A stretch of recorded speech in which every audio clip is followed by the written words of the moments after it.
رمضان المبارک کے روزوں کے بعد افضل ترین روزے جو 11 مہینوں کے روزوں میں جو افضل ترین روزے ہیں وہ محرم کے روزے ہیں اور یوم عاشورہ کا روزہ ہے کہ اس روزے کو رکھنے کی وجہ سے پچھلے ایک سال کے صغیرہ گناہ معاف ہو جاتے ہیں۔ محرم کا جو 10ویں تاریخ کا جو روزہ ہوتا ہے یوم عاشورہ کا روزہ، اس روزے کو رکھنے کی وجہ سے پچھلے ایک سال کے گناہ معاف کر دیے جاتے ہیں، اور اس کے ساتھ 9 کا یا 11 کا روزہ رکھنا مستحب ہے۔ اس لیے ہمیں چاہیے کہ جب ہم بھی 10 کا روزہ رکھیں تو ہم اس سے ایک دن پہلے کا یا اس سے ایک دن بعد کا روزہ ضرور رکھیں، اور چاہے تو تینوں دن کے روزہ رکھ سکتے ہیں۔ اللہ کے نبی صلی اللہ علیہ وسلم نے فرمایا کہ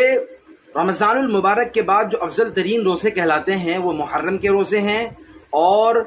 فرض نمازوں کے بعد جو افضل ترین نماز ہے وہ رات کی نماز یعنی تہجد کی نماز ہے۔ اس لیے ہمیں چاہیے کہ ہم محرم میں زیادہ سے زیادہ عبادت کریں، گناہوں سے بچیں اور رات کا قیام بھی کریں۔ اس ویڈیو کو زیادہ سے زیادہ شیئر کریں تاکہ دوسرے لوگ بھی